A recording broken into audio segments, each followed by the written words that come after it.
Hello everyone and welcome to another One Piece match. Today on the right I am playing blue Doffy, and on the left we have Chappelle playing the green purple Doffy. I do have the deck list for this one this time. It will be posted last week. You guys can go check that out. I'll throw that on the top corner for you. But yes, this is the birdcage list that rocked my Uta, so I decided that I would play my other deck here and play some blue Doffy. Love this leader. I do go ahead and do my die roll. I get an 11, he gets an 8, so I do win die roll and I decide I will go first. Alright, so it's a battle of the birdcage. I get my 5 cards here. I don't know if I mulligan. He also gets his 5, and let's see. Oh man, he's got only events and 10 drops. That's kind of crazy. Alright, I did not take a mulligan, so I must have a pretty good hand. And he's just shuffling up his deck. Let's see how this goes.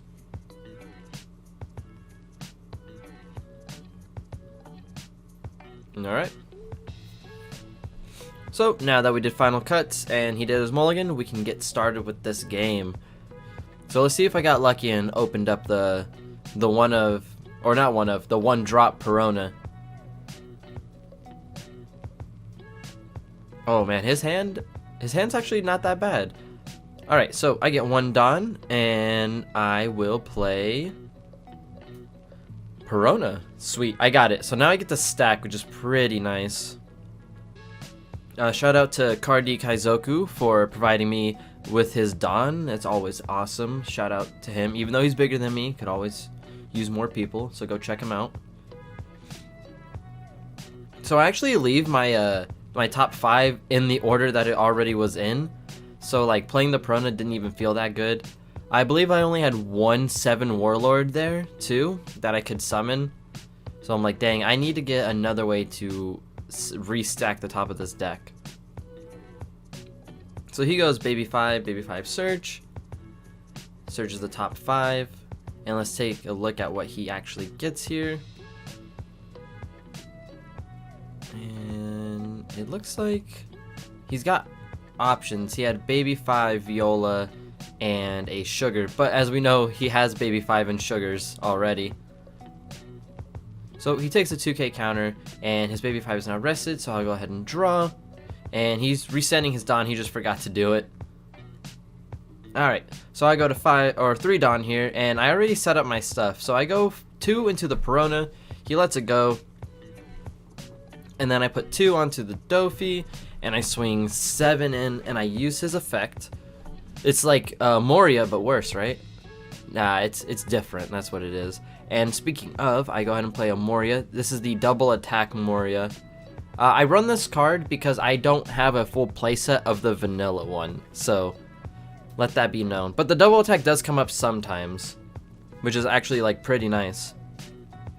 Especially when you kind of get him out early and you just kind of establish him and he becomes a threat. But yeah, it looks like his hand is starting to come together now. He's going to go ahead and rest 2 Don, and let's see what he plays. He just hard plays a sugar. I guess he just wanted to be able to have the resting effect on whatever I bring out, which actually is kind of rough for this matchup because anything I play is already rested, plus everything I play is already rested, and then if I play anything new, I'll end up just losing it because I'll get rested. But yeah, so I go ahead and I 3k counter out of his 7k swing just because I want to keep the Moria up for double attack. But after looking at it, I recounted my hand and I'm like, oh great, it's not live anymore. Because I do have to have 5 or more cards in hand for him to actually have double attack. So I'm like, dang, I guess I'm just going to try to keep this double attack Moria alive for now. There's the Cardi Kaizoku logo right there.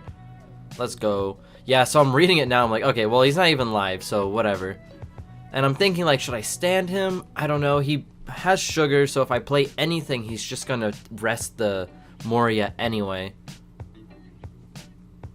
So now I'm like, okay, I got to bait out this sugar, but I have to make sure everything goes well first. So here's what I decided to do. So I decided to just go 5 in because I figured Moria's going to get rested anyway if I play anything. And my goal here is to get him to rest his sugar so I can swing into it my Perona. So I play Law, and I figured he's going to rest the Law because it is just a blocker that's going to get annoying for him to deal with. And I'm like, alright, so now I can get rid of Sugar 1. So I go ahead and swing 2 into it, and I'm like, sweet, because he can't rest my leader. I do know what my life is, and I know that I can't do anything with it. Or not my life, I know my top 5, and there's nothing I can actually summon. I believe it's a Pacifista, so like, it just kind of sucks. And then after that is a 2k counter Garp. So even digging doesn't help me. So I decided to just go 9 into life, just to put the pressure on. He has 2 Dawn Up, but this would require 2 cards out of his hand, even if he has an event. So he does take it, and he doesn't get a trigger, and I just pass it back to him. There's also a way to keep more cards in my hand to make the double attack live if my Moria survives another turn. Oh yeah, I'm showing him like, oh yeah, this is the card Kaizoku Don. Do you know who he is? And he's like, yeah, I know this guy. I actually watch his videos all the time. Pretty funny. So yeah, I think he... Okay, so he does drop the bird cage. The forbidden bird cage. And now we're just 2 Doffy players in a bird cage, just trying to figure out what's going on. So he swings 6 in, I take it, I take my life, it didn't get anything I can actually play, and now I'm like, great, I have nothing I can play. If I play anything, it's gonna get rested. I have a Pacifista in hand, and nothing else to do, so I'm just seeing like, okay, well I can do Doffy event and play Pacifista. So let's go, yeah.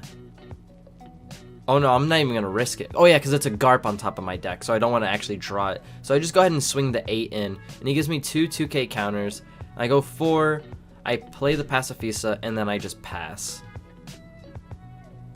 Because I don't want the Pacifista to be rested, so I didn't want him to like possibly Gibson me. So that's why I went ahead and waited. And now, after I draw my card for turn, I will not know what's on the top of my deck. So from that point on, I'm just going to have to gamble it. So he's counting out his hand, figuring out how he wants to play this. He does do a slight misplay and play his characters first here. So he goes 1 for Rob Lucci, 1 for Sugar, resting the Pacifista. And now he has 1 Don left, and I believe he just goes 6. Yeah, he goes 6 into my life, because he doesn't have to worry about my characters anymore, because the bird cage will take care of them. And I do rip a red rock, and I'm like, alright, I'll hit the Lucci, and then I reread it, and I'm like, oh wait, it hits 3 cost, so I guess I gotta bottom deck the Sugar. Which was like, kind of upsetting, but it's whatever, like I'm not playing anything anyway, and I already revealed the trigger, so I didn't want to take it back. Alright, now he passes with his 2 Dawn up. I am going to 9 Dawn. I don't have a Mihawk to get rid of this Rob Lucci, but I draw for turn, and I'm like, well, luckily I held 1 card in my hand, and let's see if I show what it is. Yeah, I'm just counting on my Dawn, seeing how I want to play this. So I go 4 in, I use Doffy effect, I'm just gambling here, and I get a Perona, which was like, dang, if I would have just had 1 more card, that would have been great. I just leave it up there, and then I go ahead and 3000 Worlds the Lucci, because I don't want him to start this Birdcage Infinite Loop shenanigans stuff. I'm just not, like, prepared for it yet. Alright, so now it's going to go back to him.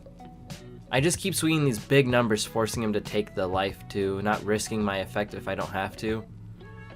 Then he goes 10, and he's only gonna rest my leader, which is fine because he has the birdcage up. None of my guys are coming up anyway. He goes 5 into my life, and I'm deciding if I want to take this, but I do have this Moria that I go ahead and drop. It's never gonna be live because there are no Thriller Bark cards in my trash that I can actually grab, and I'm gonna draw Perona for turn, so I don't actually need to bring back my other Perona. So the birdcage does pop and clears my whole board. And now I'm like, I don't feel good about this, but I do have 3 life, so I am feeling kind of safe here still. So I go 1 for Perona, and I'm gonna go ahead and stack my life. I put the Doffy as what I'm going to draw for turn, I believe. And I want to play the Mihawk, I think that's what it was. But yeah, I actually have nothing else I can do this turn, nothing to play. So I just passed my turn with 9 Dawn up. Because he rested my Doffy, I couldn't even cheat out a swing. Pretty good 10 drop, honestly. Completely halting my turn with the birdcage. Alright, so it looks like, I think he rested 5 here. Yes, and he goes Diamante. And then, let's see. He goes 10 into my life. I go ahead and take this. I don't have the counter to get out of it if I tried. I do get a Mihawk, which is nice. And I take both swings, and I'm like, alright. I don't know if I can go for game here or not. But I will sure try. So I'm counting on my Dawn, and I'm like, alright, it's a pretty easy turn, right? I just go Mihawk, bottom deck Diamante, and then I swing 6 with leader, right? Like, that's all I can do. So yeah, I go 6 into his lead, and I'm just like, if he doesn't have it, I go for game next turn, and if he does have it, I gotta hope he doesn't set up a like an unbreakable board. But he ends up taking it, which lets me know that he does not have a lot of counter in hand. And I'm like, this is amazing. So unless he has a million blockers and a sugar in his hand, I should be able to just end the game here. So he is counting out his Dawn. And I realized he didn't actually draw for turn. And I'm like, wait, did you draw for turn? And he's like, oh, wait, hold on. No. So he goes ahead and draws for his turn. And let's see if that changed anything. It's all in good fun that we're just playing around. I will say he just needs to play characters after he swings. That's the only thing, Chappelle, you gotta do. I know you're watching. Alright, so now I guess he's deciding if he can kill me this turn or if he has to survive another turn. And I think, honestly, his best option here was to go for game. Because I think he's risking it all right now on whatever he finds. I think here, if he would have just gone... I don't know how many cards I have in my hand. It looks like 6, I think. I think he could actually go for game here. If he throws 2 onto the 10 drop, and then the rest onto lead, he might be able to get it. But again, I don't know what's in my hand at this point. I can't even tell. I'm like turning my head to see if I can see. Oh yeah, there's 4K in counter. Then he goes 10. It looks like I have another 2K. So that's 2. So that's 2, 4, 6. So I could go to 11. So yeah, a 12K. If he would have gone a 12K and then what's the rest? A 13, he might have actually just got it right there.